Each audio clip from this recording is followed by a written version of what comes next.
Good evening, and welcome to Lamplight and Historian. I'm Charles tonight. We're going to spend some time with a dynasty that ruled France for more than 2.5 centuries, yet came dangerously close to disappearing less than 100 years after it reached the throne, the House of Valois. There are many places we could begin this story. We could begin in 1328 with a royal family suddenly running out of sons. We could begin at Crécy, where one of the largest armies the French crown could gather failed to defeat a smaller English force. We could begin at Reims, where a young king who had once seemed almost irrelevant finally stood beneath the vaults of the cathedral and received the crown of France. Or we could begin much later at Fontainebleau, among Renaissance galleries, painted ceilings, imported artists, diplomats, courtiers, and a monarchy that now behaved as though France had always been one of Europe's great powers. But perhaps the clearest place to begin is Troyes in the year 1420. By then, the Valois had been kings of France for 92 years, and it looked as though they were finished. King Charles VII still wore the crown, but he had suffered repeated periods of mental incapacity for decades. Large parts of France had been devastated by civil conflict. Burgundy, one of the richest and most powerful princely states in the kingdom, had aligned itself with England. Paris was no longer securely in the hands of Charles's own supporters. Then came the Treaty of Troyes. Its terms were extraordinary. Charles V's daughter Catherine would marry Henry V of England. Henry would be recognised as heir to the French throne, the king's own son. The future Charles V would be excluded. If the agreement held, the crowns of England and France would eventually pass to the same family. For the Valois, this was not a setback. It was a scheduled extinction, and yet the dynasty survived. Not only survived, within a few generations. The monarchy that had nearly lost France was taxing more consistently, maintaining more permanent military forces, breaking the power of dangerous territorial rivals, absorbing or binding major provinces more closely to the crown, campaigning in Italy, negotiating with popes and emperors, and presenting itself as one of the central courts of Renaissance Europe. That transformation is the real subject of our story, because the House of Valois is often described through a list of kings, wars, marriages, and successions. But that list hides the more interesting question. How did a monarchy that almost lost its own kingdom become strong enough to compete for influence across Europe? And why, after solving so many of its medieval problems, did the dynasty fall apart during the religious wars of the 16th century? Those two questions belong together. The very methods that helped strengthen the monarchy created new demands, new expenses, and new political expectations. Some old threats disappeared, others changed shape. The English king claiming France would eventually cease to be the main danger. A French duke might become more dangerous. Later still, a Protestant prince or a militant Catholic league could challenge the crown in an entirely different way. So before we reach battlefields, coronations, artillery trains, Renaissance palaces, or religious massacres, we need to understand what the French crown actually was in 1328. France was a kingdom, but it was not yet a country governed uniformly from Paris. A king ruled over territories filled with different legal customs, regional identities, languages, privileges, noble families, bishoprics, towns, and local institutions. Some great lords possessed lands and revenues that gave them enormous freedom of action. They owed allegiance to the king. That did not mean they obeyed every royal preference. The medieval French monarchy had already grown considerably under the Capetian dynasty. Beginning with Hugh Capet in 987, successive kings had expanded the royal domain and gradually strengthened institutions around the crown. Paris had become an increasingly important centre. Royal courts mattered more. Officials carried the king's authority farther into the provinces.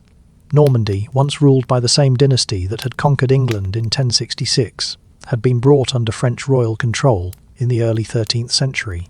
The crown was no longer the fragile institution it had been in the early Middle Ages. But one remarkably simple political fact had helped the Capetians more than almost anything else. For generation after generation, they had sons. A king died, his son succeeded, then that son died. Another son succeeded. It happened so regularly that hereditary monarchy began to look almost automatic. That matters more than it may seem. A smooth succession saves a kingdom from having to answer dangerous questions. Who is the rightful ruler? Who decides? Can a woman inherit? Can inheritance pass through a woman? Does age matter? Does nationality matter? Do the great nobles have a choice? For centuries, France had been fortunate enough not to test all of those questions at once. Then Philip IV died in 1314, and within 14 years the direct Capetian male line collapsed. Philip left 3 sons. Each would become king. None would leave a surviving son who could continue the line. Louis X succeeded first. He died in 1316. His widow was pregnant, so for a few months France waited. A boy was born. Joan I. He lived only a few days. Louis also had a daughter, Joan, but the crown did not pass to her.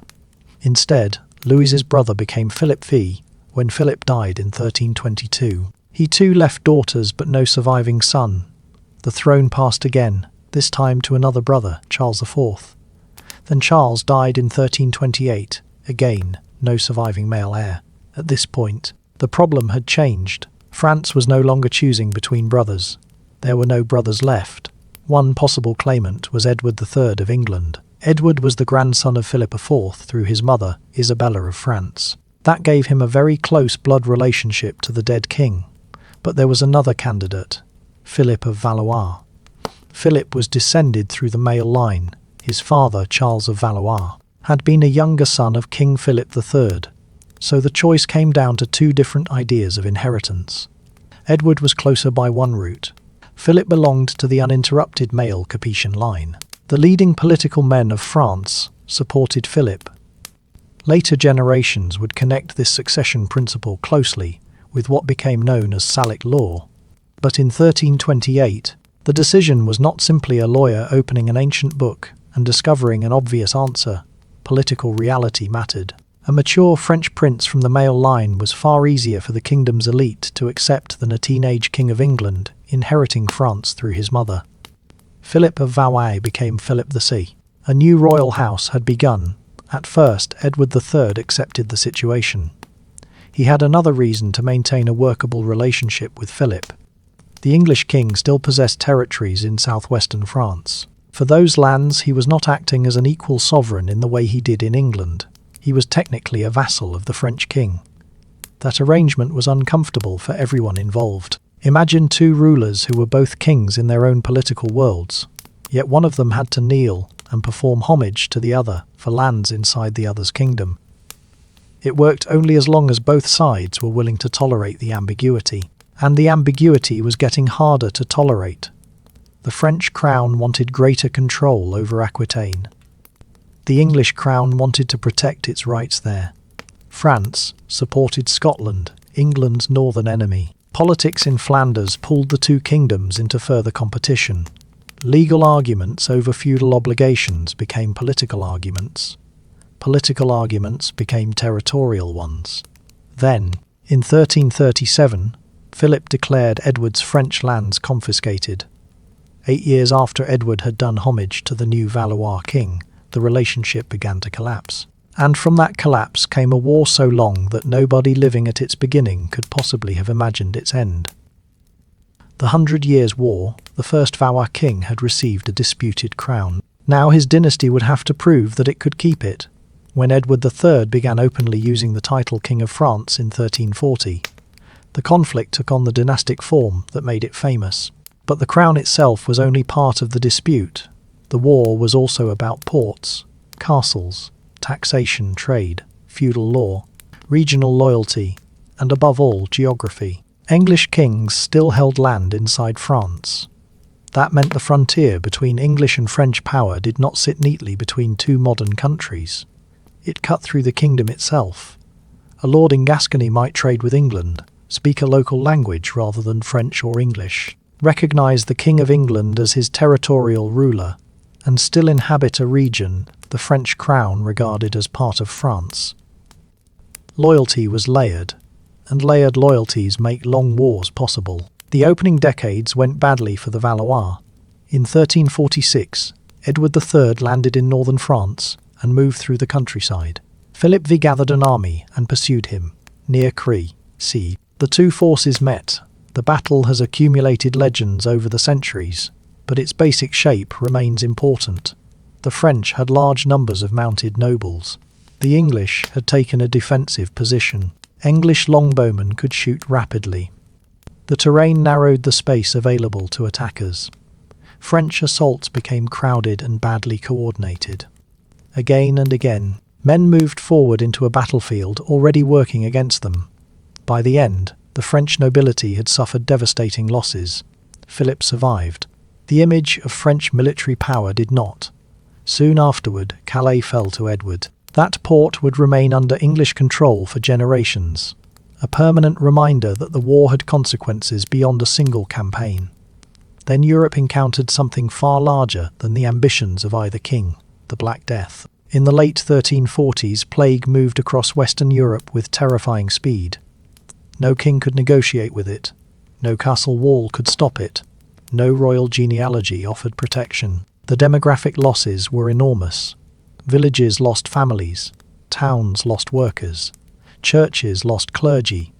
Landowners discovered that labour was harder to replace. Survivors often found that their work had become more valuable. The social effects unfolded slowly, but the political world of the war had changed. This is one of the first moments when the Valois story becomes more complicated than a sequence of battles. The monarchy was fighting England. At the same time, the society that supplied soldiers, taxes, food, horses, and labour was being transformed by epidemic disease. Kings still issued orders, but their ability to make those orders real depended on people, and there were suddenly far fewer people. Philip VI died in 1350. His son John II inherited the crown. John had a strong sense of chivalric kingship. He lived in a political culture where a king was expected to show courage, reward nobles, and lead personally. That model could produce loyalty. It could also be dangerous when the king himself became a military target. In 1356, French forces met an English army near Poitiers. The English commander was Edward, the Black Prince, son of Edward III. The French again possessed significant strength. The battle again went badly, and this time, the consequence was even more serious. John II was captured. A medieval army losing a battle was one problem. A kingdom losing its king was another. Suddenly, the most important political figure in France was physically in enemy hands. The English could demand ransom. The French government still needed money to continue functioning, but raising money required cooperation, and cooperation was becoming harder. John's son, the Dauphin Charles, had to manage government while his father remained a prisoner. He discovered very quickly that royal authority could become surprisingly fragile once the king disappeared from the room. Representatives of the estates wanted a say in taxation. Parisian political leaders pushed for reform. Etienne Marcel, an influential merchant figure in Paris, became one of the most important voices challenging the way royal government operated. At the same time, rural areas were under immense strain. War had disrupted agriculture. Soldiers and armed companies could live off the countryside. Taxes were rising. In 1358, a major peasant revolt erupted, remembered as the Jacquerie. For a moment, the crisis was no longer simply France against England. It was royal government struggling with cities, nobles struggling with peasants, taxpayers struggling with demands from a monarchy whose king was not even free. And that creates an important change in our understanding of the war. The Valois monarchy was not only trying to defeat the English, it was trying to survive the cost of fighting them. That distinction would shape almost everything that came later. The Treaty of Bretigny brought a major settlement. Large territories in southwestern France passed under expanded English control. John II's release was linked to a huge ransom. Edward agreed to abandon his claim to the French crown as part of the settlement, although the legal implementation of the agreement remained complicated. On a map, France had clearly lost. But something else had happened during the crisis. The Dauphin had learned. When he became Charles VII in 1364, he did not try to erase the humiliation of Crécy and Poitiers by searching for one magnificent battle. He chose a slower strategy. That may sound less heroic. It was also far more effective. Charles relied heavily on capable administrators and commanders, among them Bertrand du Guesclin. Instead of repeatedly accepting large battles on English terms, French forces increasingly focused on recovering fortresses, harassing enemy positions, negotiating local submissions, and stretching English resources. The logic was simple. An invading army can move quickly, an occupying government cannot. To hold territory, the English needed garrisons. Garrisons needed wages. They needed supplies. They needed roads. They needed local cooperation. They needed commanders who trusted one another. And all of this had to function across territory separated from England by the Channel. France did not need to win everywhere at once. It needed to make English possession expensive. So the map began to change, not dramatically, gradually. A fortress here, a town there, a region shifting allegiance, a road becoming unsafe, a local lord deciding that the English could no longer protect his interests. By the time Charles V died in 1380, much of the territory lost earlier in the century had been recovered. There was no French Crécy, no single afternoon when everything turned around. That was precisely the point. The monarchy was learning to win without gambling the kingdom on one afternoon. But war demanded money, and money required administration. Taxes that had once been justified as temporary responses to emergency became increasingly difficult to abandon. The crown needed officials to assess revenue, move funds, pay soldiers, maintain fortifications, and coordinate military operations. This is where the 100 Years' War begins to change from a story about medieval armies into a story about the growth of the French state. The crown remained far from absolute. Many taxes were resisted. Privileges differed from region to region. Local elites retained enormous influence. But the habit of royal extraction was becoming more permanent. A crisis had forced the monarchy to reach deeper into the kingdom. And once governments learn how to reach, they rarely forget. Yet Charles V's recovery hid another problem.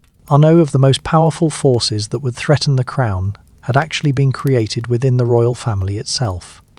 In 1363, John II had granted the Duchy of Burgundy to his younger son, Philip the Bold. At the time, this looked like a normal dynastic arrangement. A royal prince received a major title, but Philip married Margaret of Flanders. That marriage opened access to territories and wealth in the Low Countries. Over time, the Burgundian branch of the Valois family would accumulate a chain of lands stretching from eastern France towards some of the richest commercial cities in Europe. The result was unusual. The Dukes of Burgundy were relatives of the French king. They were also becoming powerful enough to behave like kings. That tension remained manageable while royal government was stable. Then Charles V died. His heir was 11 years old, and a problem that had been growing quietly in the background moved toward the centre of French politics. Charles V became king in 1380. He was not yet 12, but immediately raised a familiar problem. Who rules when the king is too young to rule? His uncles stepped forward. These men were not merely affectionate relatives helping a child. They were major princes with households, clients, estates, and political interests of their own. Control of government meant access to offices, access to money, access to royal favour. And in a monarchy built around the person of the king, physical proximity mattered. When Charles grew older and began exercising more authority himself, there was reason to hope the kingdom had passed through the danger. Then came 1392. During a military expedition, the king suffered a severe mental episode. It was not the last. Charles experienced recurring periods of incapacity for the rest of his life. The exact nature of his illness remains uncertain. Modern writers have proposed several possible diagnoses, but there is no responsible way to settle the question from a distance of 6 centuries. Contemporary and later accounts describe periods when he became confused, failed to recognize people around him, or behaved in disturbing ways. One famous story describes his belief that he was made of glass and might break. Whatever the precise medical explanation, the political effect was clear. France had a king whose ability to govern could disappear without warning, and that changes the meaning of royal government. A council can issue documents, officials can collect taxes, courts can continue hearing cases, but someone still decides who speaks for the king. That question opened the door to faction. 2 political networks became especially important. One gathered around Louis, Duke of Orleans, the king's brother. The other gathered around Burgundy. After Philip the Bold died in 1404, his son John the Fearless became Duke of Burgundy. John controlled a formidable collection of territories. His northern lands connected him to wealthy cities and commercial networks. His status as a prince of the royal blood gave him influence at court. Louis of Orleans had even closer access to the king. The rivalry was not merely personal. Money mattered. Tax policy mattered. Appointments mattered. Influence over the queen and council mattered. Foreign policy mattered. Every royal decision could enrich one network and weaken another. Then the rivalry crossed a line. In 1407, Louis of Orleans was murdered in Paris. The killers acted for John the Fearless. John did not simply deny responsibility. His side developed arguments defending the killing as politically justified. The message was difficult to miss. A prince of France had arranged the murder of another prince of France in the capital. The monarchy could no longer contain its own family. Supporters of the murdered duke gathered around what became known as the Armagnac faction. The Burgundians formed the rival camp. Civil conflict followed, and while France divided itself, England was changing too. In 1413, Henry V became king. He was young, he was experienced in war, and unlike France, England was no longer paralysed by a royal minority or an incapacitated monarch. Henry inherited the old claim to the French throne. More importantly, he saw opportunity. In 1415, he invaded Normandy. His army captured Harfleur, but disease and campaigning reduced his forces. Henry decided to march toward Calais. The French tried to block him. Near Agincourt, they succeeded in forcing a battle. Or at least they thought they had. On paper, the French position looked strong. In practice, the battlefield narrowed their advantages. The ground limited movement. English archers held prepared positions. French men at arms pushed forward into increasingly crowded space. The first ranks could not move easily. Those behind kept coming. What should have been weight became congestion. And once congestion begins inside a medieval attack, bravery cannot fix it. Agincourt became a disaster for the French nobility. But again, one battle did not conquer France. Henry's real achievement came afterward. He returned. He besieged. He occupied. He built control in Normandy step by step. Cîteaux fell. Then other towns. In 1419, Rouen surrendered. Now the English king was no longer simply raiding France. He was building a government inside it. At exactly the same time, the French factions remained at war with each other. This produced one of the most damaging political moments of the entire Valois period. In 1419, John the Fearless agreed to meet the Dauphin Charles at Montereau. The meeting was supposed to help repair the split. Instead, John was killed by men on the Dauphin's side. Whether Charles himself ordered the killing remains disputed. Politically, the distinction mattered less than the result. John's son Philip the Good now had a murdered father, and the people responsible belonged to the camp of the future Valois king. That made English alliance suddenly attractive. This is why the Treaty of Troyes cannot be explained by Agincourt alone. Agincourt mattered, but the treaty became possible because several crises had stacked on top of one another. A king who could not reliably govern, a civil war between princely factions, a murdered Burgundian duke, English occupation of Normandy, a dauphin distrusted by one of the richest political powers in France. By 1420, these separate problems had become one problem. The Treaty of Troyes tried to solve it. Charles V would remain king. Henry V would marry Catherine of Valois. Henry and Catherine's heirs would inherit France. The Dauphin Charles would be excluded. It looked neat. Dynastic politics often looks neat on parchment. Reality is usually untidier. Many people in France did not accept the settlement. The Dauphin still controlled territory. He still had supporters. And he was still the adult son of the French king. Then the entire arrangement suffered an unexpected shock. Henry V died in August 1422. Charles V died 2 months later. The child Henry V was now, according to the English and Burgundian interpretation, king of both England and France. He was not yet 1-year-old. Supporters of the Dauphin proclaimed Charles VII. So instead of solving the succession, Troyes created 2 competing monarchies. One controlled Paris and large parts of northern France. The other held much of the south. The English position was still formidable. John, Duke of Bedford, governed effectively for the young Henry VI. Burgundy remained allied with England, Charles VII. By contrast, seemed weak enough that his enemies mocked him as the King of Borges. This is where later memory can mislead us, because we know Charles eventually wins. So we tend to look backward and assume some hidden momentum was already on his side. It was not obvious at the time. His claim was stronger than his control. His resources were limited. And then, from a village far from the centre of government, came a young woman who claimed that God had given her a mission. Her arrival did not solve Charles's problems, but it changed the kind of problem he appeared to have. Until then, Charles looked like a defeated prince trying to preserve territory. Soon, he would begin to look like a king whose kingdom might still be recovered. Joan of Arc came from Domremy, a village in northeastern France. She was not a noble woman. She did not arrive with an army of her own. She claimed that she had received divine guidance and that her mission was to support Charles and help bring him to Reims for coronation. To a modern listener, the story may sound like something that belongs halfway between politics and legend. In the 15th century, those categories were not so easily separated. Claims of divine guidance were taken seriously. They could also be dangerous. A king who accepted a false prophet risked ridicule at best and religious scandal at worst. So Joan's claims were examined. Clergy questioned her. Charles's advisors did not simply hand military policy to an unknown teenager on the strength of one conversation. But eventually, she was allowed to participate in the campaign. The immediate crisis was Orléans. The city stood on the Loire. Its strategic value was obvious. If the English tightened their control there, Charles's remaining territories would become harder to connect and defend. The siege had lasted for months. Then, in 1429, French forces supported by Joan began attacking English positions. The siege was broken.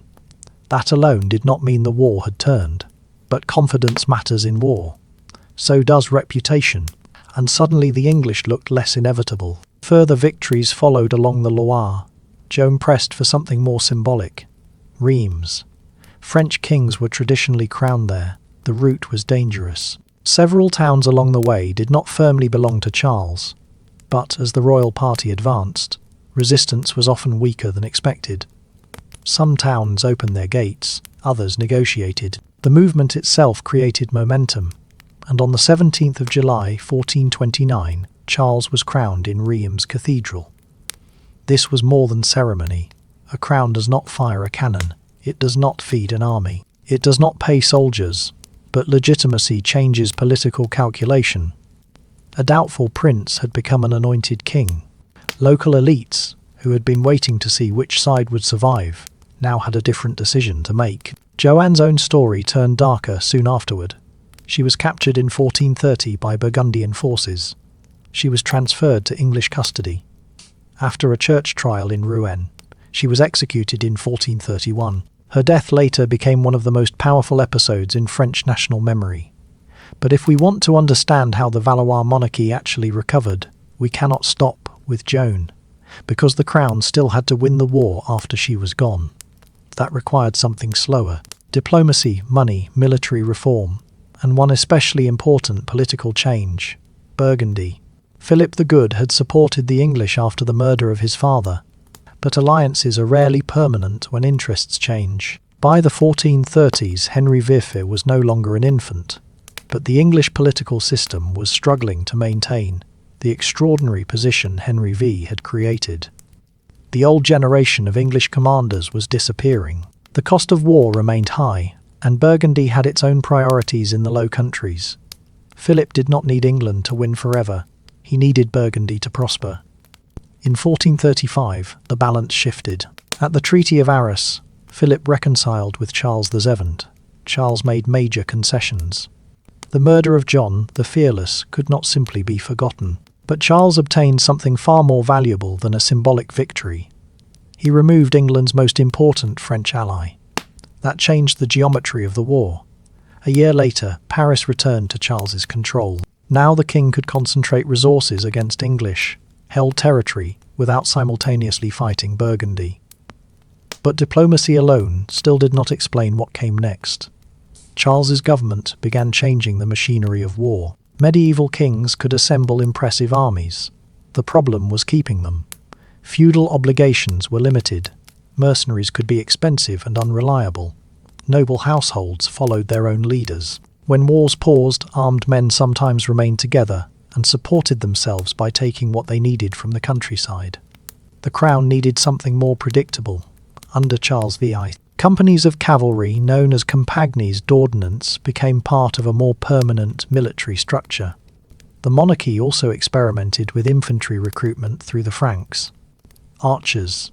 The system was far from modern, but it meant the king increasingly possessed forces tied more directly to royal finance and command.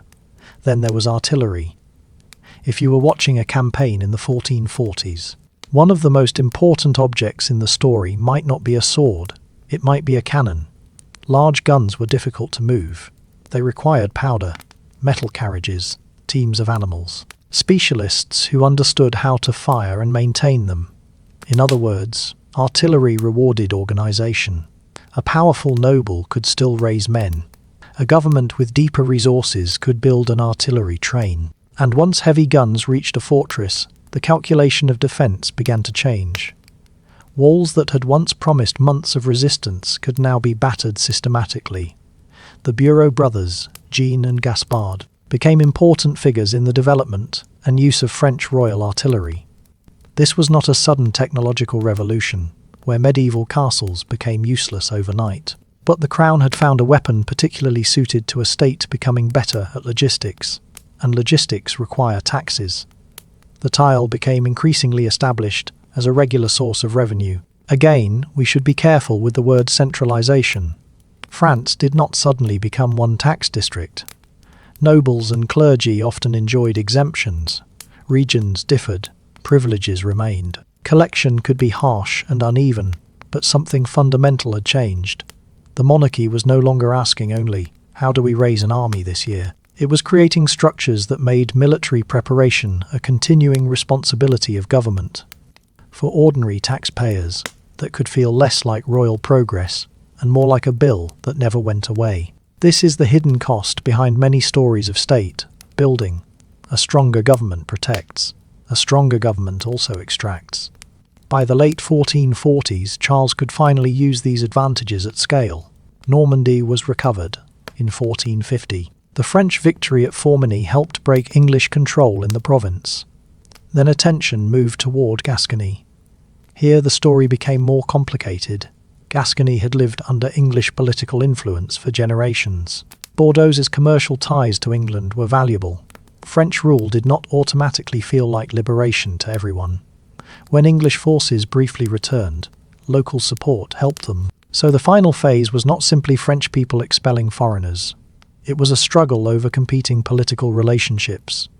In 1453, French forces confronted John Talbot's army near Castillon. The French position was protected by field fortifications and artillery.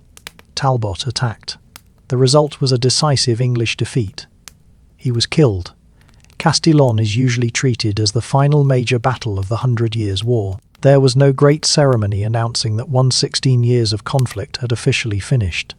English monarchs did not instantly forget their claims. Calais remained English, but the political reality had changed. The English crown no longer controlled the great territories in France that had sustained the conflict. Charles VI had survived. More importantly, his monarchy was not the same monarchy that had nearly disappeared at Troyes. It now possessed more reliable taxation, a more permanent military structure, effective artillery, experienced officials, and control over most of the kingdom. That sounds like a resolution. It was not. Because once the English threat receded, another question moved forward. What should happen to the great princes inside France, who had grown powerful while the monarchy was weak? And none was more powerful than Burgundy. The king who inherited that problem from Charles VII had spent much of his life learning to distrust almost everyone around him. His name was Louis Xi.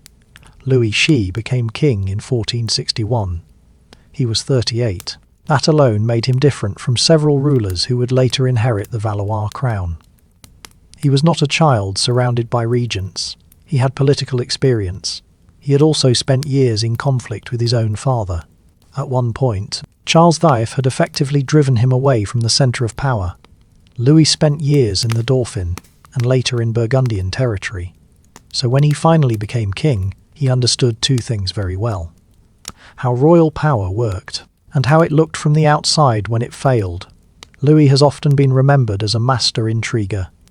The nickname Universal Spider captured the image of a king sitting at the center of a web, manipulating rivals from a distance. There is some truth in the image, but it can become too theatrical. Louis did not defeat his opponents because he possessed magical political instincts. He used practical tools: letters, money, agents, negotiation, marriage, information, delay, selective military pressure. He preferred not to fight if another method would work. That preference made sense because his first serious challenge showed how dangerous the French nobility remained. In 1465, major princes formed the League of the Public Weal. The name suggested concern for good government. The members also had personal reasons to oppose the king. They feared the expansion of royal authority. They wanted influence over offices and policy, and they wanted to preserve the political space that great princes traditionally possessed. One of the most important figures in the coalition was Charles, Count of Charolais. Soon he would become Charles the Bold, Duke of Burgundy. The rebellion forced Louis into concessions. So despite everything Charles VII had achieved, royal power could still be checked by a coalition of nobles. That is the first correction we need to make to the idea of a steadily centralizing France. The crown was stronger, the princes were still dangerous. Burgundy was the clearest example. Its territories no longer resembled an ordinary French duchy. The Burgundian rulers controlled lands in eastern France and a rich collection of territories in the Low Countries. Cities such as Bruges, Ghent, and later Antwerp were connected to some of the most profitable commercial networks in northern Europe. Textiles moved through markets. Merchants handled international finance. Urban governments possessed substantial bargaining power. The Burgundian court drew wealth from this world and converted part of it into political display. If you entered that court, the message was deliberate. Ceremonies were elaborate. Clothing was rich. Tapestries filled halls. Artists received patronage. The Order of the Golden Fleece gave Burgundian aristocratic culture its own powerful symbolism. Jan van Eyck worked for Philip the Good. Other painters helped create the visual world now associated with the Northern Renaissance. The dukes were technically princes within the French political order. They did not behave like ordinary subjects. Charles the Bold pushed this even further. He wanted to make his territories more coherent. Look at the map and the problem becomes obvious. His northern possessions and southern Burgundian lands were separated. Charles wanted to connect them. That drew him toward Lorraine and the lands in between. He also wanted recognition appropriate to his power, possibly even a royal title. For Louis Xi, this was not simply a difficult cousin becoming ambitious. It was a strategic threat. A strong Burgundian state could separate France from the Rhine, dominate key trade routes, and create a political rival along a huge stretch of the kingdom's eastern frontier. Louis could not simply order Charles to stop, so he waited for opportunities. Charles fought the Swiss, he fought Lorraine. His campaigns consumed money and men. His enemies multiplied. And in January 1477, outside Nancy, Charles was killed. That single death changed European politics. Not because Burgundy disappeared, because Charles had no legitimate son. His heir was his daughter Mary. Louis immediately moved to seize the Duchy of Burgundy and other territories he regarded as reverting to the crown. Mary needed protection. She married Maximilian of Habsburg. And suddenly, the Burgundian problem became a Habsburg problem. That marriage matters enormously. The French monarchy had weakened one territorial rival, but the wealthy northern inheritance did not fall entirely into French hands.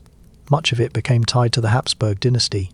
France gained the Duchy of Burgundy itself. The Habsburgs retained major territories in the Low Countries.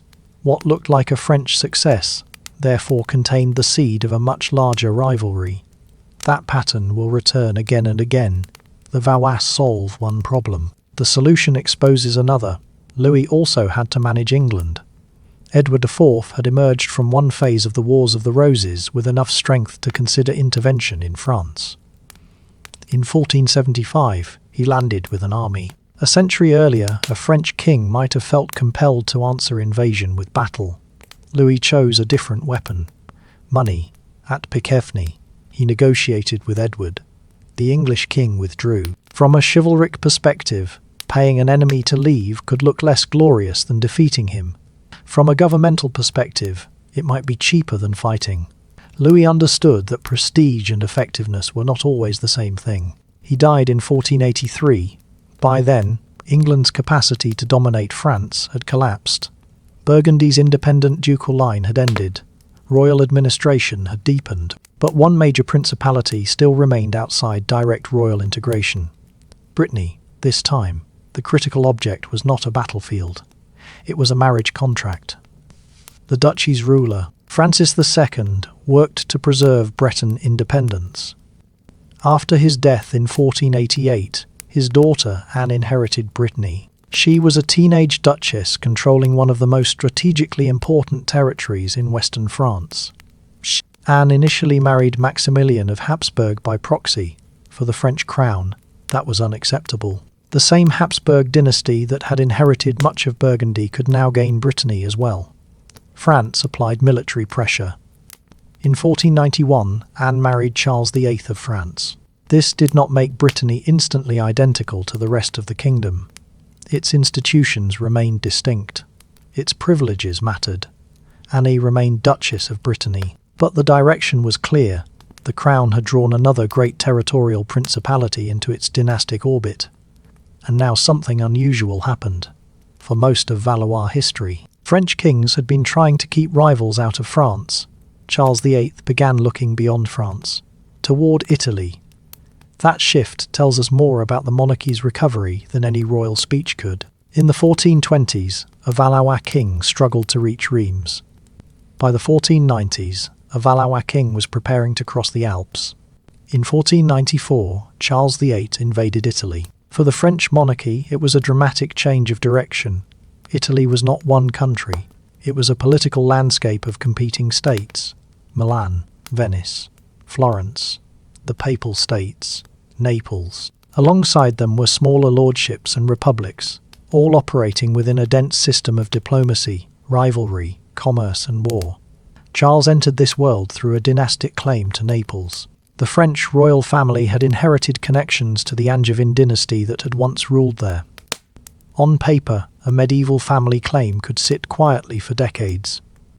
Then a king with an army could make it suddenly important. Charles crossed the Alps with a large force.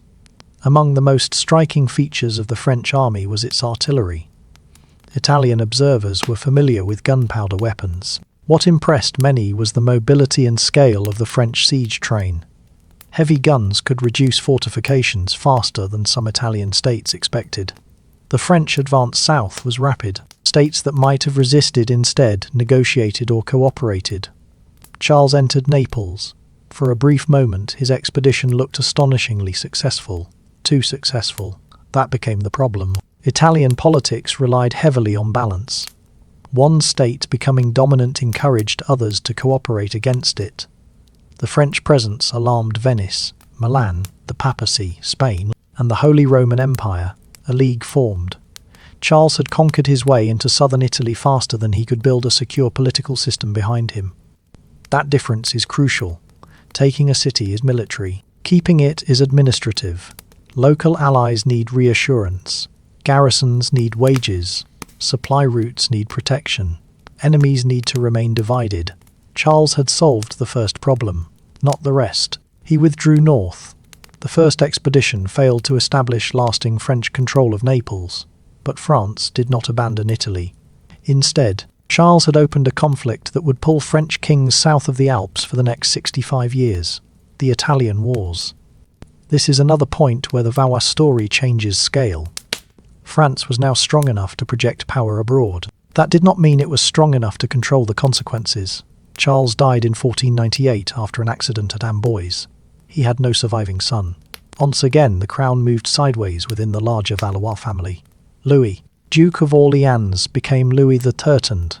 He inherited the French claim to Naples. He also had a claim to Milan through his Visconti ancestry. So the Italian project continued. French forces captured Milan in 1499. Then Louis tried to solve Naples through diplomacy. France and Spain agreed to divide the kingdom. The arrangement failed. The two powers soon fought each other. Spain won. France lost its foothold in Naples. Already, a pattern was emerging. French armies could enter Italy. French government struggled to build durable control there. Milan could be taken, then lost, then taken again. Alliances shifted constantly. A pope could be an ally one year, and an opponent not long afterward. Venice could be targeted by one coalition and then become part of another. The League of Cambrai, formed in 1508 against Venice, became one of the clearest examples. Louis joined the papacy and other powers against the Republic. Then Pope Julius II decided French influence had become the greater danger. The coalition turned. If this sounds confusing, it was confusing. But the underlying rule was fairly simple. Italian states did not want one outside power to dominate the peninsula. And France was no longer the only outside power capable of trying. Spain was becoming stronger. The Habsburgs were becoming stronger. Soon, through dynastic inheritance, those two developments would merge. Before that happened, another succession problem appeared in France. Louis XIII had daughters, no surviving son. His eldest daughter Claude would inherit Brittany from her mother, Anne. But she could not inherit the French crown. The next male Valois heir was Francis of Angoulême, so Claude married Francis. A wedding once again performed the work of statecraft. When Louis the Turton died in 1515, Francis became king. He was 20 tall, energetic, eager to fight, and almost immediately, he returned to Italy. At Marignano, near Milan, French forces faced the Swiss. The battle lasted into a second day. It was close, exhausting, and violent. The French and their Venetian allies ultimately prevailed. Francis recovered Milan. The victory gave the young king enormous prestige.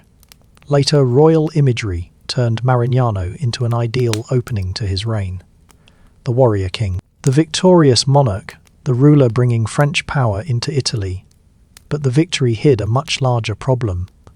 Europe was about to produce a ruler with a collection of territories no French king could ignore. Charles of Habsburg, he inherited the Netherlands, Spain possessions in Italy, a growing overseas empire, and then, in 1519, he was elected Holy Roman Emperor as Charles V. Look at France on a map. Habsburg influence now pressed from several directions. Spain to the southwest, the Netherlands to the north. Imperial and Habsburg lands toward the east, Italian territories to the southeast. Francis had won at Marignano, but the strategic situation had become more dangerous. The Old English threat had been largely pushed away. France now faced something bigger, not a rival kingdom, a dynastic system, and Francis I would spend most of his reign trying to find a way through it. Francis I understood that monarchy was partly a performance, not a fake performance, a political one. A king had to be obeyed, but he also had to be seen, in armour, in ceremony, in architecture, in art, in law, in the people he gathered around him. If Charles VII had rebuilt the military monarchy, Francis helped build the Renaissance monarchy. The change is visible in stone. At Chambord, royal architecture became an argument about power. The chateau rose on a scale far beyond what was needed for ordinary residents. At Fontainebleau, artists and craftsmen created an environment in which French court culture absorbed and reshaped Italian Renaissance styles. These buildings were expensive. That was part of the message. A king able to build magnificently demonstrated that his authority extended beyond immediate survival. And yet Francis's reign was also dominated by a very practical strategic problem. Charles V. The two rulers competed for influence across Europe. They even competed for the imperial crown after the death of Maximilian I. Francis lost that contest. Charles became emperor. Soon the rivalry became war. Milan was central.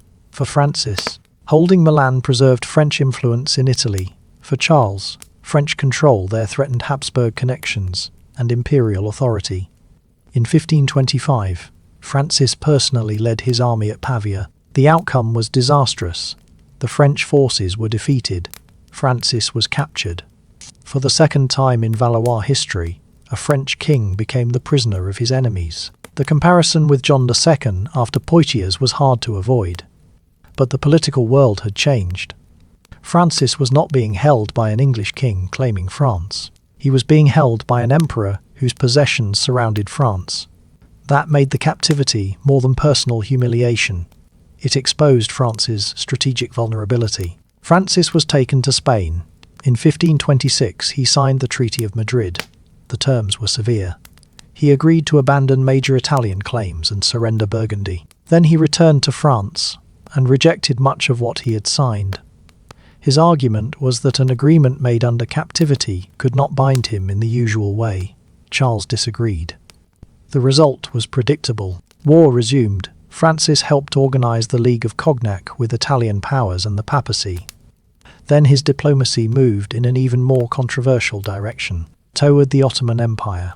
Suleiman the Magnificent was one of the most powerful rulers in the world. He was also a Muslim sultan confronting Habsburg power in southeastern Europe and the Mediterranean. For a Christian king of France to cooperate with the Ottomans shocked many observers. But remove the religious labels for a moment, and the strategic logic becomes clear. Charles V was Francis's greatest rival. Suleiman was also Charles's rival. Two states facing the same powerful opponent found reasons to coordinate. This is one of those moments when the political reality of Renaissance Europe cuts through the simpler story of a united Christian world facing Islam. Religion mattered enormously. It did not erase state interest. Francis was willing to work with Protestant German princes as well when useful. He was trying to prevent Habsburg dominance. The wars continued. France never achieved the lasting control of Italy that Francis wanted. But the ability to remain in the contest after Pavia tells us something important. A century earlier, the capture of a French king had brought the monarchy close to institutional breakdown.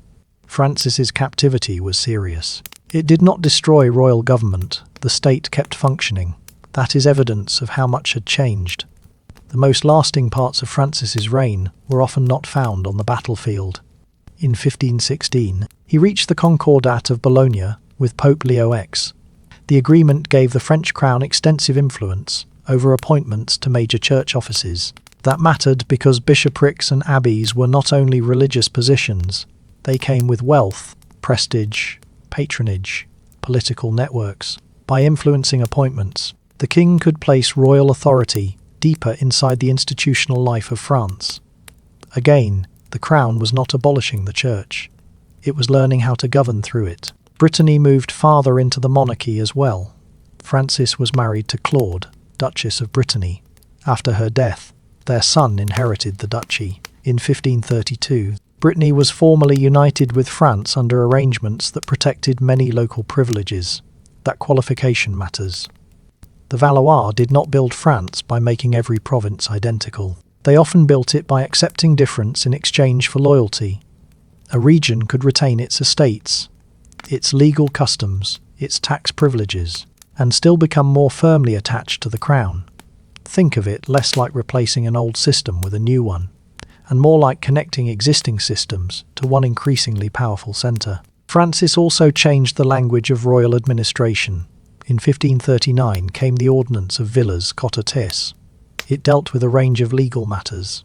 Its best known provisions required judicial and official records to use French rather than Latin. It also strengthened the recording of baptisms and burials. This was not a national language campaign in the modern sense. People across France continued speaking Breton, Occitan varieties, Basque, Flemish, and many local dialects. The ordinance did not make those voices disappear. What it did was make royal administration more linguistically consistent. A document passing through the king's legal system was increasingly expected to speak the language of royal government. That is a quieter form of centralization than an army entering a province. Sometimes quieter changes last longer. Francis also supported humanist scholarship. Royal lectureships established in 1530 developed into what became the Collège France, Greek, Hebrew, classical texts, new approaches to learning. The French Renaissance was not simply imported from Italy in one moment, but contact with Italian artists and scholars accelerated change. The most famous example is Leonardo da Vinci, near the end of his life.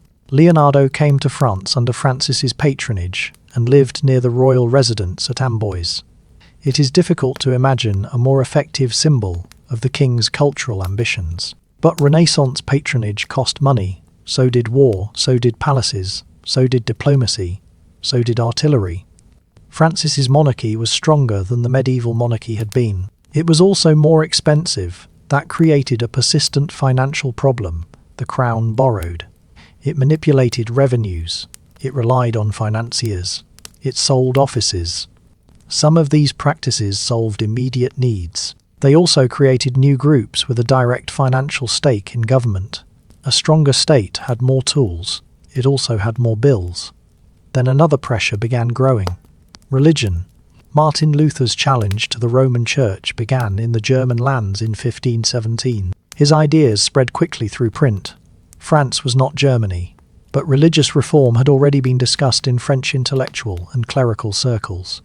Some reformers remained within Catholicism. Others moved toward positions the authorities increasingly regarded as heretical.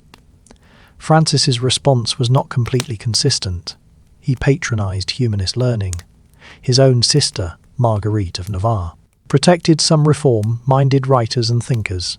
But the monarchy also feared religious division. That fear deepened after the affair of the placards in 1534. Anti-Catholic posters attacking the Mass appeared in several places. One was reportedly placed close to the king's own chambers. For Francis, the issue now looked less like scholars debating doctrine and more like a direct attack on public religious order. Repression increased. And here we begin to see a problem the monarchy did not know how to solve. The Valois had learned how to defeat armies, how to tax provinces, how to negotiate with dukes, how to absorb territories, how to work with church institutions. But what happens when subjects believe the church itself is wrong? A castle can surrender. A province can sign a treaty. A belief is harder to besiege. Francis died in 1547. His son Henry II inherited a powerful monarchy. He also inherited the Habsburg rivalry, the financial strain, and a religious division that was still small enough to suppress in theory, but large enough to keep growing in practice. The old Valois problems were becoming manageable. The new ones were just beginning. Henry II became king at 28. He had spent part of his childhood in Spain as a hostage after his father's defeat at Pavia. That experience belonged to the politics of the previous generation. As king, Henry continued many of the same struggles. The Habsburg rivalry remained. Italy remained important, and French policy continued to follow strategic interest, even when strategy crossed religious lines. In 1552, Protestant princes inside the Holy Roman Empire were resisting Charles V. Henry II was Catholic. He allied with them. French forces occupied Metz, Toul, and Verdun. Charles later tried to recover Metz. He failed. The French position along the northeastern frontier improved. Notice the pattern. Francis I had worked with the Ottoman Sultan against the Habsburgs. Henry II worked with Protestant German princes against the same enemy. This did not mean religion had stopped mattering. Quite the opposite. Inside France, Henry was intensifying the persecution of Protestants. Foreign policy and domestic religious policy followed different logics. Outside France, a Protestant prince could be a useful ally. Inside France, Protestant organization could look like a threat to unity. That contradiction would become harder to manage. For the moment, war continued. France and the Habsburg powers fought in Italy and elsewhere. Then in 1558, the French achieved a victory that reached far back into the memory of the 100 Years' War, Calais. The English had held it since 1347. Generations of French kings had lived with an English port on French soil. Francis, Duke of Guise, led the campaign that captured it. After more than 2 centuries, the English enclave was gone. If someone had wanted a symbolic ending to the medieval conflict between England and France, this was it. But the French monarchy was exhausted, so were its enemies. In 1559, France and the Habsburg powers signed the Treaty of Cateau, Cambresis. The Italian wars were effectively over. France abandoned most of its major claims in Italy. Spain emerged with the dominant position there. On one level, this was a defeat. Charles VIII had crossed the Alps in 1494. Francis I had fought repeatedly for Milan. Generations had spent money and blood trying to maintain French power in the peninsula. By 1559, that dream had failed. But step back from Italy. France itself looked more secure than it had for centuries. The English had lost Calais. The Habsburgs had not broken the kingdom. France retained important gains toward the northeast. The monarchy could finally stop pouring resources into an Italian struggle that had consumed decades. That should have created breathing room. Instead, Henry II died almost immediately. The peace celebrations included a jousting tournament in Paris. During the event, the king was struck in the head by a fragment from his opponent's lance. He lingered for days, then died on the 10th of July, 1559. He was 40. This is one of those moments where an accident becomes a structural event. France did not merely lose a king, it lost an adult king. A ruler with experience, a ruler who had his own ministers, his own authority, his own relationships with noble families. Henry's eldest son Francis II was 15, and the kingdom he inherited was already developing a political division that would demand unusually strong kingship. French Protestantism had expanded significantly. The movement was increasingly shaped by the Reformed Christianity associated with John Calvin. Calvin himself was French, from Geneva. He helped develop a disciplined network of Reformed churches. French Protestant congregations became better organized. They developed ministers, consistories, local communities, networks linking towns and noble households. The label Huguenot became associated with them. These were not simply isolated individuals, quietly disagreeing with church doctrine. Some Protestant communities now possessed organization. More importantly, they had noble protectors. That changed everything. A religious minority without powerful patrons can be persecuted. A religious minority supported by princes can become a political faction. Families connected to the Bourbon line moved toward the Protestant cause. Louis, Prince of Condé, became especially important. Admiral Gaspard de Coligny emerged as another leading Huguenot figure. On the Catholic side, the Guise family became increasingly influential. So France was not dividing only into Catholics and Protestants. It was dividing into religious communities attached to powerful aristocratic networks. And above both sides sat a teenage king. Francis II was married to Mary, Queen of Scots. Mary was closely connected to the Guise family through her mother. That gave the Guises exceptional influence at court. Rivals looked at the arrangement and saw not simply devout Catholic government, but one noble family dominating royal access. The monarchy had spent the 15th century trying to weaken over mighty princes. Now they were returning through the doors of the palace.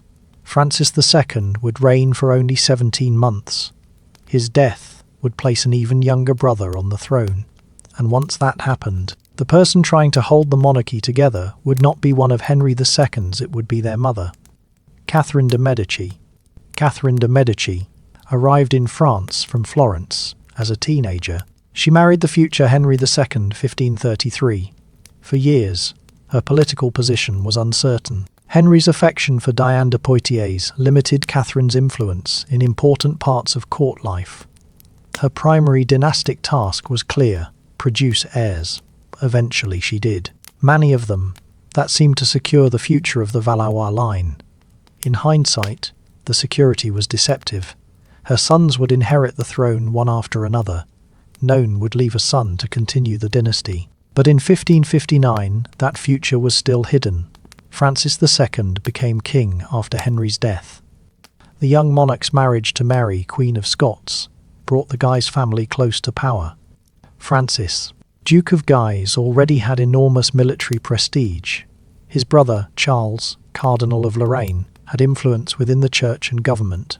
For their opponents, the issue was not simply religion, it was access. Who could reach the king? Who controlled appointments? Who shaped policy? Who was being excluded? In 1560, a group of conspirators attempted to remove Guy's influence in what became known as the Amboise Conspiracy. The plot failed. The response was severe. Instead of quieting the kingdom, the episode revealed how organized opposition had become. Then Francis II fell ill. He died in December 1560. His brother Charles VII became king. He was 10. Catherine now moved to the centre of government. Later generations created an image of Catherine as a cold Italian queen, mother manipulating weak sons, and planning religious violence from hidden chambers. That image became powerful. It is also too simple. Catherine could be ruthless. She made decisions with terrible consequences. But if we follow her policies over time, we see something less tidy than a permanent plan to destroy Protestantism. Especially in the early 1560s, she repeatedly tried to create room for compromise. Why? Not necessarily because she believed religious pluralism was ideal. Because she feared civil war. The monarchy needed both Catholic and Protestant nobles to obey the crown. If either side became strong enough to ignore royal authority, the state itself was in danger. So Catherine tried discussion. In 1561, Catholic and Protestant representatives met at the Colloquy of Poissy. The hope was to reduce theological division. The debate revealed how deep that division had become. The two sides disagreed not simply about minor ritual. They disagreed about the Eucharist, church authority, worship, doctrine, the meaning of the Mass. These were not details easily softened by careful wording. The meeting failed. The Crown then tried a legal compromise. In January 1562, Protestants received limited permission to worship under regulated conditions, generally outside towns. From a modern perspective that may sound modest, for 16th century France, it was radical.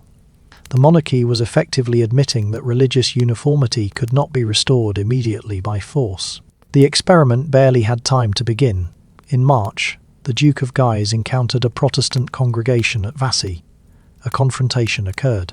Many Huguenots were killed and wounded. Responsibility for how the violence began was disputed. The political effect was not. Protestant leaders mobilized. Conti took up arms. Coligny joined him. Cities declared for one side or the other. The First French War of Religion had begun. And here the monarchy encountered a form of conflict very different from the 100 Years' War. There was no clean frontier. No English army arriving from across the Channel. Catholic and Protestant communities existed inside the same kingdom, sometimes inside the same region, sometimes inside the same town. Foreign powers became involved. England supported Huguenot forces at times. Spain supported Catholic interests. German mercenaries entered France. But the core struggle remained internal. That made peace extremely difficult. A treaty with England could define a border. A religious peace had to define how neighbours lived beside each other. The First War ended in 1563. The Duke of Guise had been assassinated during the conflict. That removed one major leader. It did not remove the faction. Catherine and Charles VII then attempted something unusual. They travelled. From 1564 to 1566, the royal court made a long progress through France. Imagine what that meant in practical terms. The king did not govern from a screen or a permanent bureaucratic headquarters. His presence mattered physically. Local officials wanted access. Cities prepared ceremonies. Petitions were presented. Nobles came to court. The monarchy made itself visible. For people who might only know the king from coins, proclamations, or prayers, suddenly the royal household was arriving through the gates. The progress was an attempt to remind France that the crown still stood above faction. But presence could not erase theology, and it could not erase fear. Protestants feared Catholic repression. Catholics feared that toleration would allow Protestantism to spread. Each concession made to one side became evidence of weakness to the other. War resumed, then peace, then war again. By 1570, the crown reached another settlement, the Peace of Saint-Germain. The Huguenots received important concessions. Certain towns were placed under their control as guarantees. It was an attempt to create trust through security, and yet the need for security towns revealed how little trust remained. If the king's word had been enough, no fortified guarantees would have been necessary. Catherine tried another tool of reconciliation: marriage. Her daughter Margaret of Valois would marry Henry of Navarre. Henry was a Bourbon prince. He was also one of the most important Protestants in France. The match offered a powerful image: Catholic Valois princess, Protestant Bourbon prince. Two factions joined in one family. In August 1572, Protestant nobles came to Paris for the wedding. For a few days, men who had fought one another stood near the same royal court. It seemed like the kind of moment from which a more stable political settlement might grow. Then Admiral Coligny was shot. He survived the first attack, and that survival created a new problem. His supporters wanted justice. The court feared retaliation. Rumours multiplied. Nobody trusted anyone. Within days, the marriage meant to symbolise reconciliation would be remembered for something entirely different. The St. Bartholomew's Day massacre is one of the most studied and disputed episodes of the French Wars of Religion. The temptation is to search for one hidden plan, one mastermind, one moment when the whole event was decided in advance. The evidence gives us something messier. We know that Admiral Coligny had become influential with Charles VI. We know that Coligny favoured stronger French intervention against Spain in the Netherlands. Protestant rebels, though, were fighting Habsburg rule.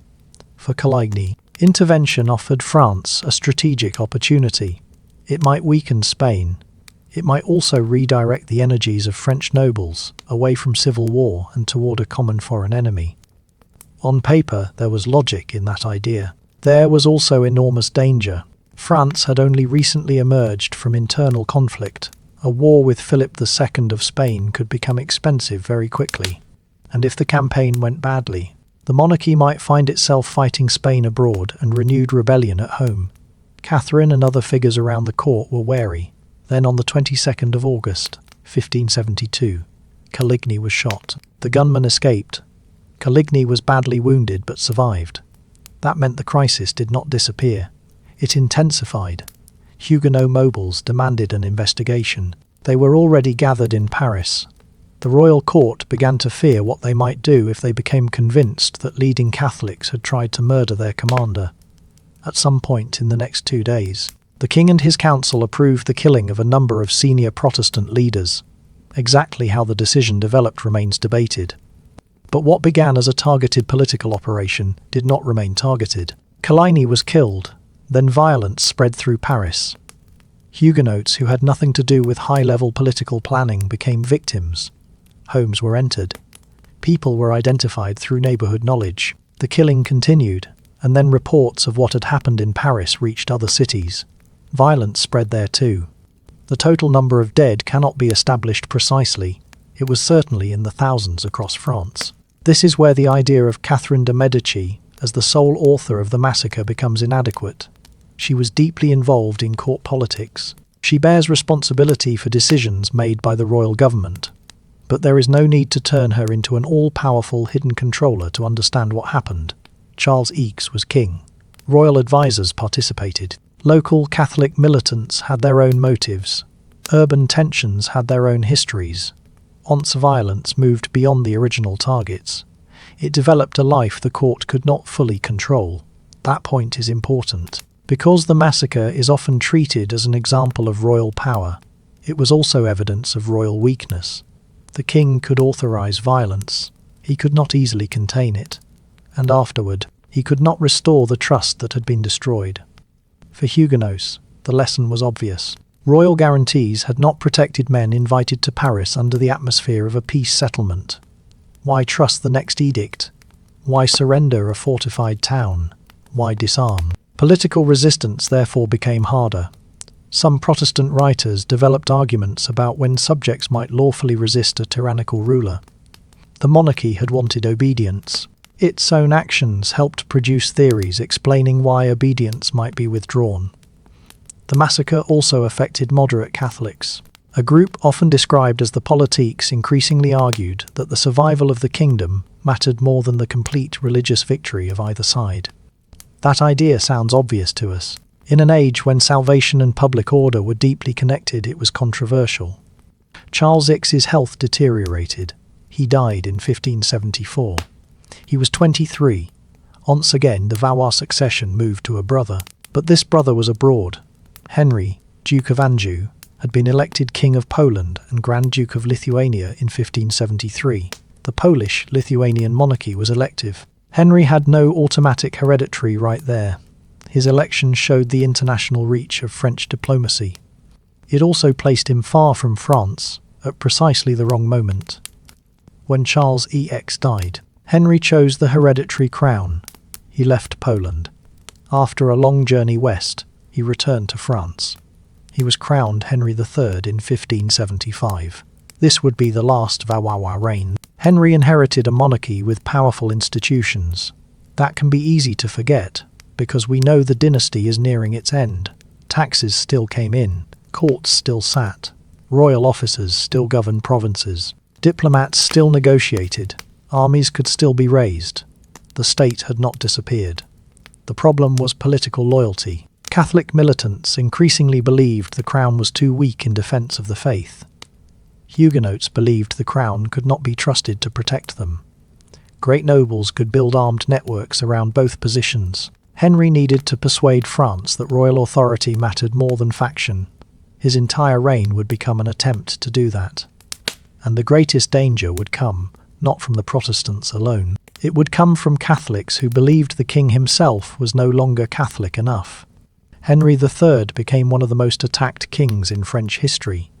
His enemies mocked his appearance, his clothing, his court favourites, his religious practices, his masculinity, his private life. Political propaganda turned the king himself into an object of ridicule. That matters because monarchy depends partly on reputation. A ruler can survive criticism. But if large parts of political society begin treating the king as contemptible, every policy becomes harder to enforce. Behind the propaganda was a real problem. Henry wanted peace. Peace required compromise. Compromise made extremists angry. In 1576, he accepted a settlement associated with the Edict of Beaulieu. The concessions to Protestants were extensive. To many Catholics, far too extensive. The Catholic League grew in response. Henry tried to control the movement by presenting himself as its leader. The logic was reasonable. If a dangerous political organisation is growing, bring it under royal authority. The weakness in the plan was that the League already had leaders with enormous popularity of their own, especially Henry, Duke of Guise. The Guise name carried military prestige. The family had been central to Catholic politics for decades. For committed Catholic activists, the Duke could appear clearer and more decisive than the King.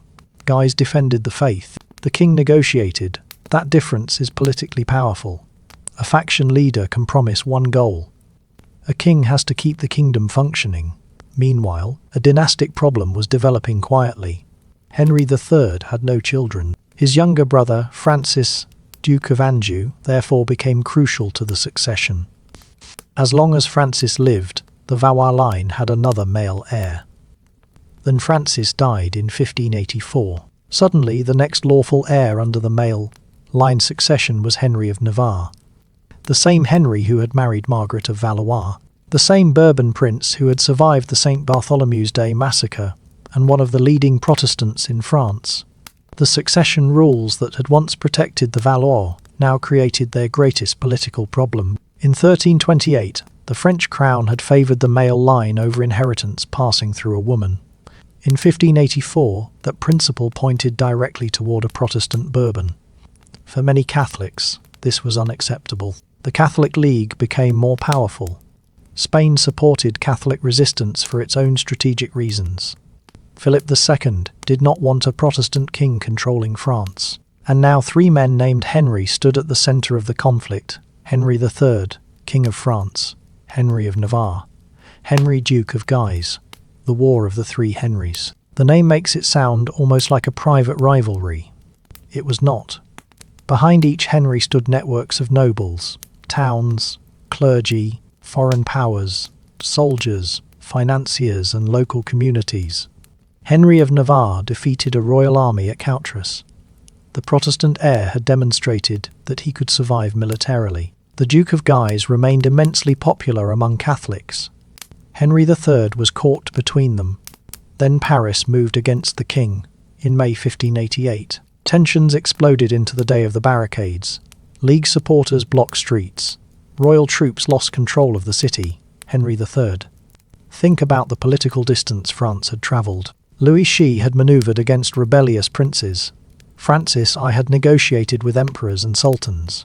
Henry II had Calais. Now the King of France could not safely remain in Paris. That was the scale of the late Valois crisis.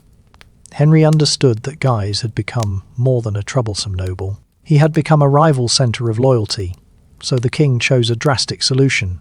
In December 1588, during the Estates General at Blois, Henry ordered the Duke of Guise killed. The Duke entered the chateau. Royal guards attacked him. He died inside a residence of the king. Soon afterward, his brother, the Cardinal of Guise, was also killed. Henry had removed the men. He had not removed their political cause. Across Catholic France, outrage spread.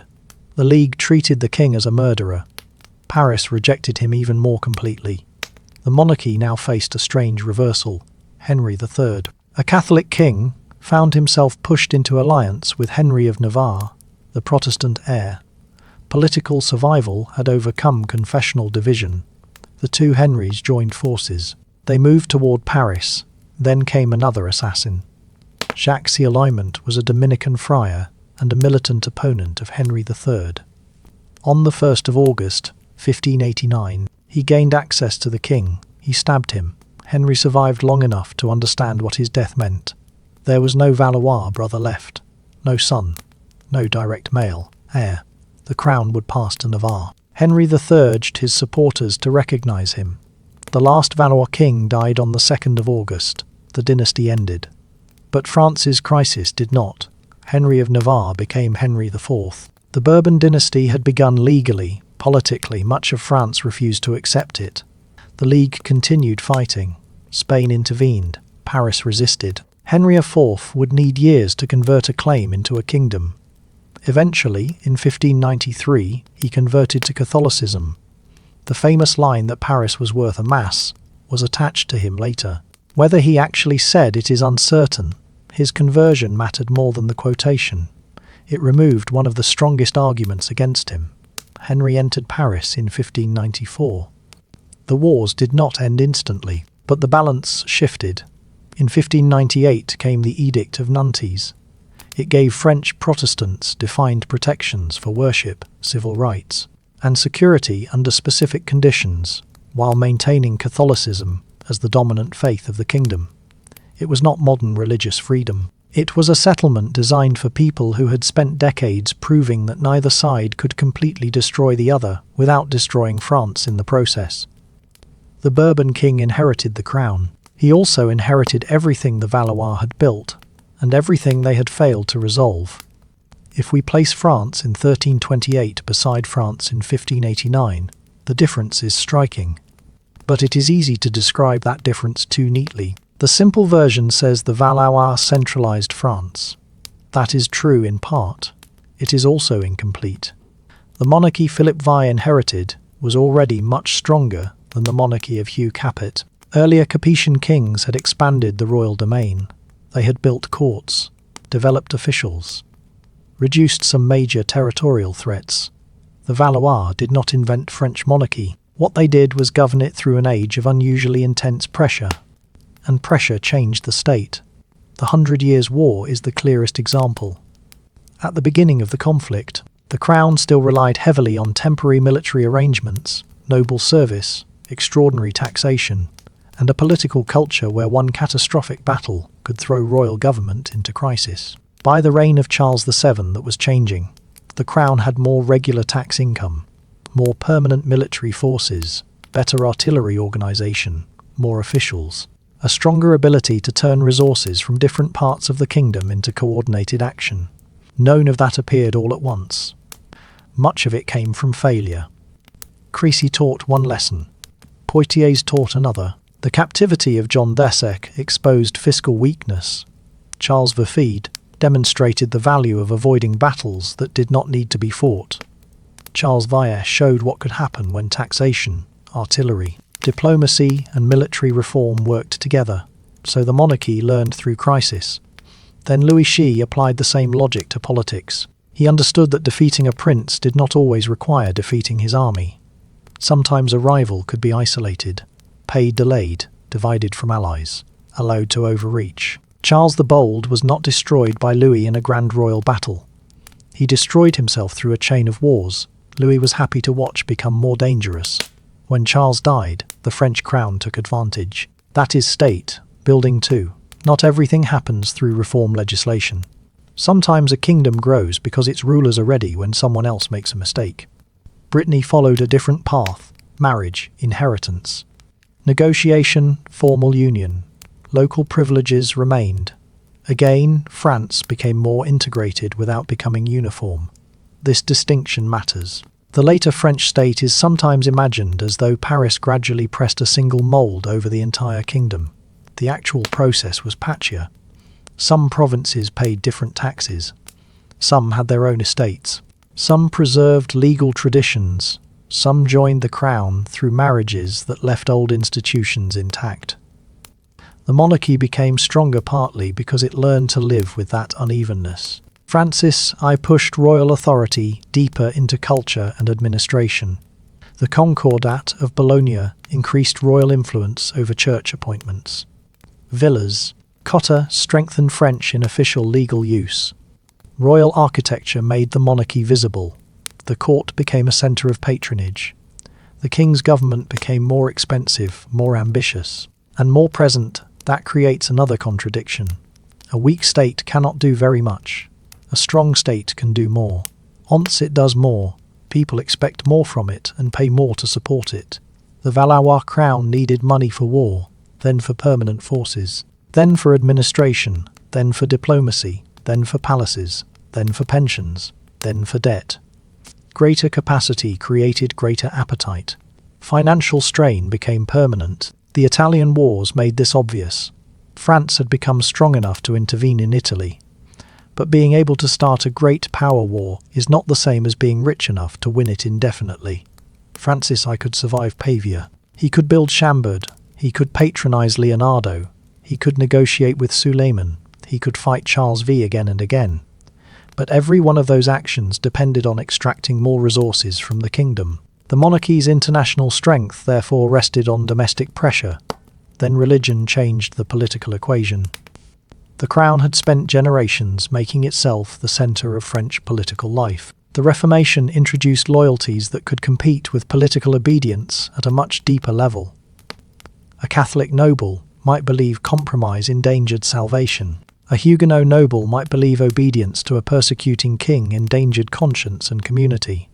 The monarchy could offer offices, money, titles, marriage, alliances, pardons. Those tools worked well when the dispute was political. They worked less reliably when the dispute involved eternal truth. That is why the wars of religion should not be treated simply as the moment when strong Valois kings were replaced by weak ones. Dynastic weakness mattered, but the problem itself was harder. Henry II. Francis II died young. Charles IX became king at 10. Henry III had no heir. These accidents magnified faction. Still, even a much stronger king would have faced enormous difficulty. France's Protestants were organised. Catholic militants were organised. Foreign powers were involved. Cities had their own confessional identities. Nobles commanded regional networks. The crown tried persecution. It failed. It tried limited toleration. That triggered Catholic resistance. It tried peace settlements.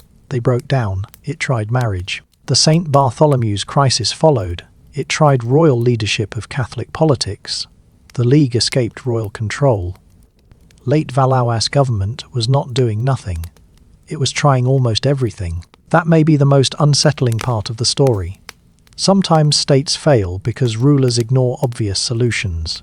Sometimes they fail because no available solution is good.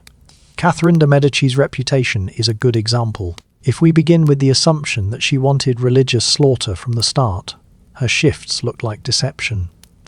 If we follow the sequence, another picture appears. She experimented with compromise, then repression, then compromise again. She tried to preserve dynastic authority between factions. Some of her decisions were disastrous, but the inconsistency itself reflects the changing political environment. The same is true of Henry III. He granted concessions to Protestants, then supported Catholic demands, then tried to control the League, then killed Guise, then allied with Navarre. From a distance, the policies look unstable.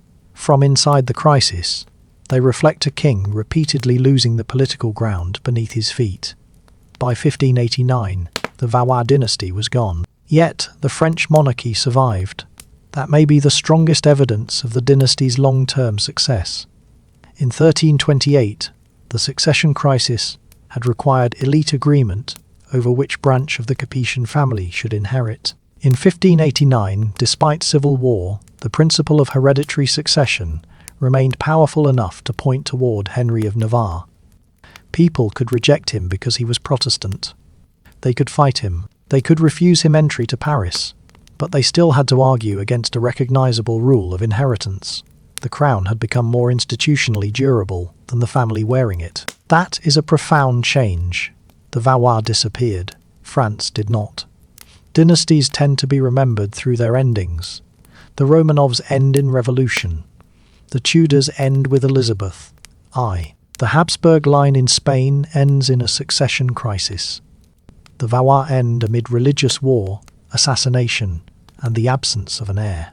That ending is so dramatic that it can distort everything before it. So for a moment, return to 1420, Troyes, a treaty on a table. The French king still alive, his own son excluded. Henry V of England recognised as successor. The Burgundians aligned with England. Paris outside the future Charles VII's control. If we froze the story there, the Valois dynasty would look like a failed experiment.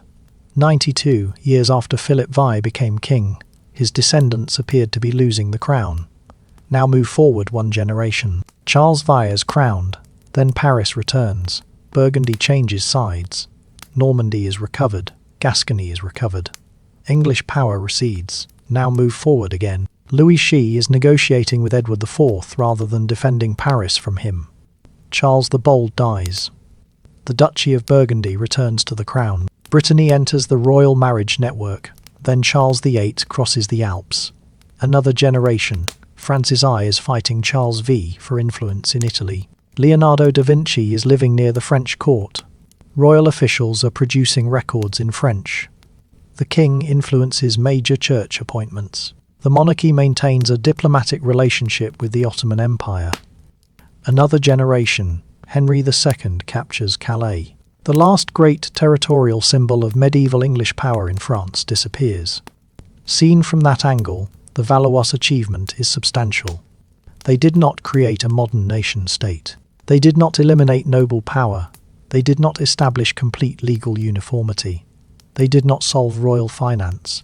They did not achieve lasting dominance in Italy. They certainly did not solve religious division. But they transformed the scale on which French monarchy could operate. A kingdom that had once struggled to prevent territorial fragmentation became one of the powers around which European diplomacy increasingly revolved. That change cannot be credited to a single king. Philip V began the dynasty, but spent much of his reign responding to war. Joan II suffered captivity. Charles V recovered territory through a more careful strategy. Charles V's incapacity helped push France toward civil war. Charles V rebuilt royal power. Louis Xi weakened some of the greatest princely rivals.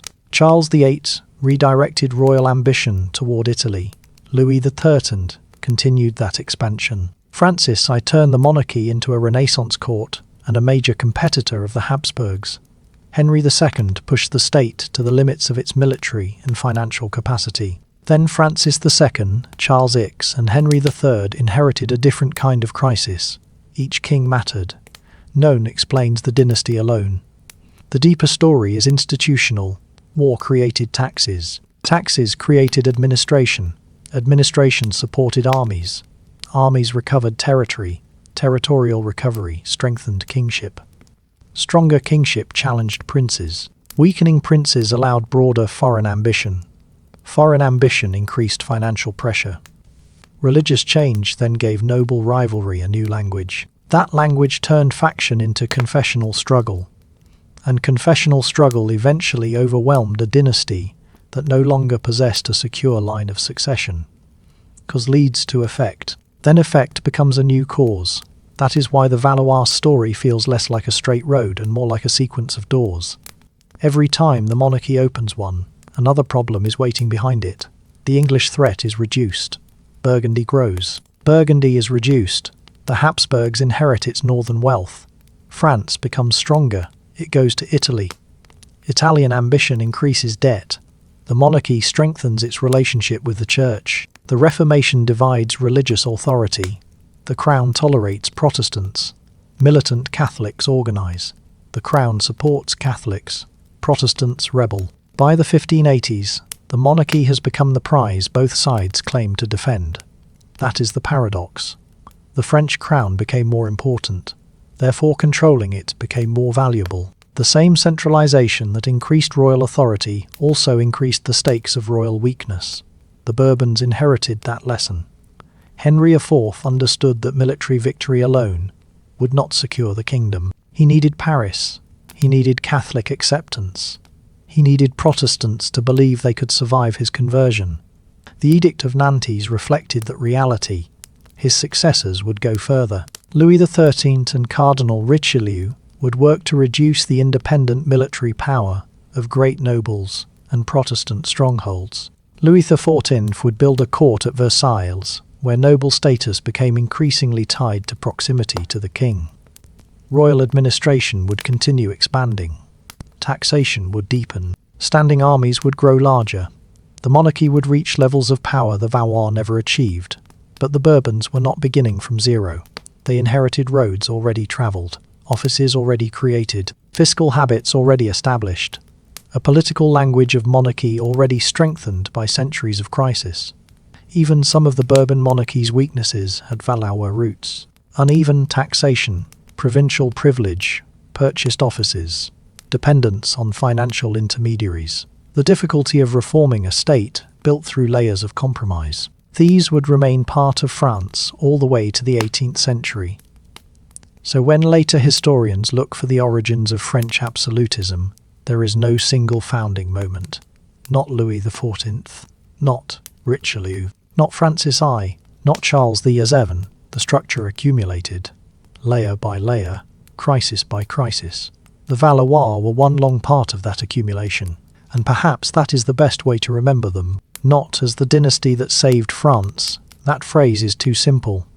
France was never one helpless object waiting to be rescued. English weakness mattered. Burgundian choices mattered. Urban politics mattered. Taxpayers mattered. Soldiers mattered. Churchmen mattered. Local elites mattered. Women making dynastic marriages mattered.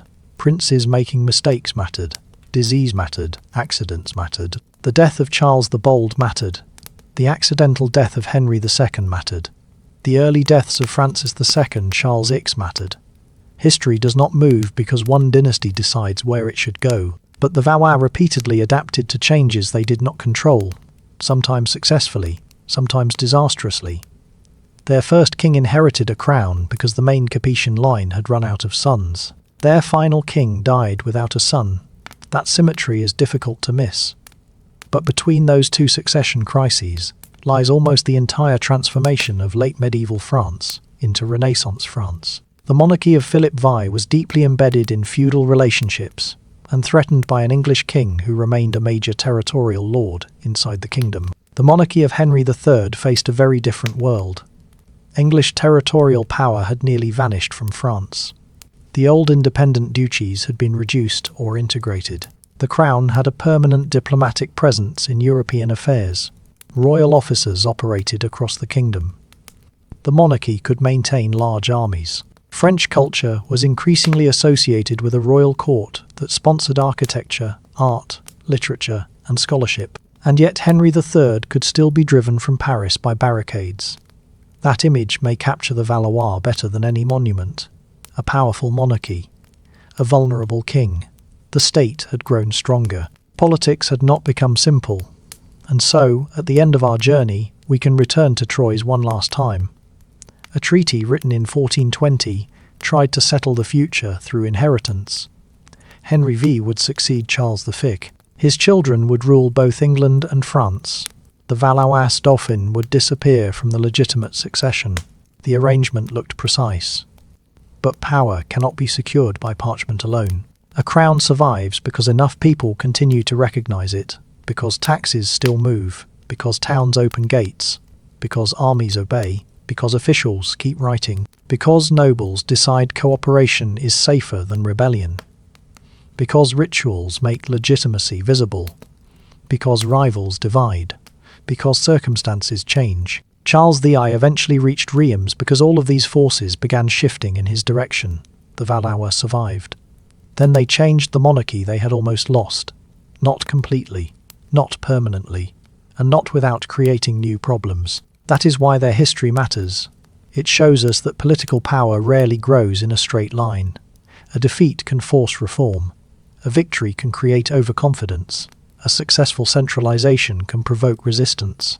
A compromise can preserve peace for a few years and weaken trust for a generation. A dynasty can fail while leaving behind a stronger state than the one it inherited.